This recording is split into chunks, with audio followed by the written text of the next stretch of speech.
মৰমৰ ছাত্ৰ-ছাত্ৰীসকল তোমালোকক সকলোকে মোৰ ইউটিউব চেনেলটোলৈ স্বাগতম জনাইছোঁ। আশা কৰিছোঁ তোমালোকে খুব ভালে আছা, সুস্থ আছা।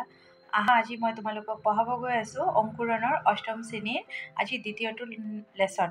আজি মই তোমালোকৰ 2 নম্বৰ পাঠৰ কুৱেশ্যন এনচাৰখিনি দিবলৈ চেষ্টা কৰিম। আহাজন ছাত্ৰ-ছাত্ৰীসকল আমি চাওঁ 2 নম্বৰ পাঠটো কি আৰু পাঠটোৰ নাম কি।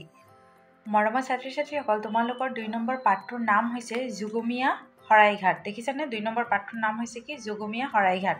ইয়াত লাচিতে কেনেকৈ শৰাইঘাটটোৰ বাবে যুদ্ধ কৰিছিল সেইটোৰ কথা ইয়াতে আমি পঢ়িম।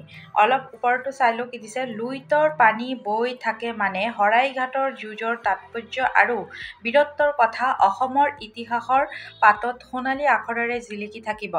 এই শৰাইঘাটৰ যুঁজতে অসমীয়া সৈন্য আৰু সেনাপতিৰ কৰ্মদক্ষতা, সময় অনুযায়ী কৰ্তব্যবোধ, আভ্যন্তৰীণ শৃংখলা প্ৰকাশ আৰু সবাতোকৈ গুৰুত্বপূৰ্ণ অদম্য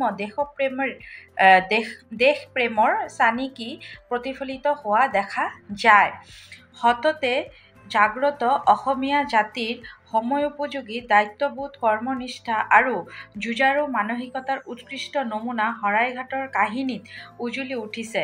জাতীয় চৈতন্যক জগাই তুলিবলৈ শৰাইঘাটৰ কাহিনীয়ে যথেষ্ট, যাৰ পৰা আমি শিক্ষা ল'ব পাৰোঁ। বুজি পাইছানে ছাত্ৰ-ছাত্ৰীসকল তোমালোকে?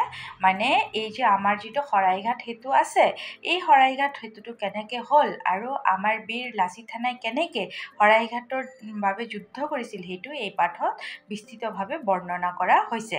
আহাজন ছাত্ৰ-ছাত্ৰীসকল আমি চাওঁ এই পাঠটোৰ ওপৰত আধাৰ কৰি কি ধৰণৰ কুৱেশ্যন এনচাৰ দিছে সেইবিলাক আমি চাওঁ।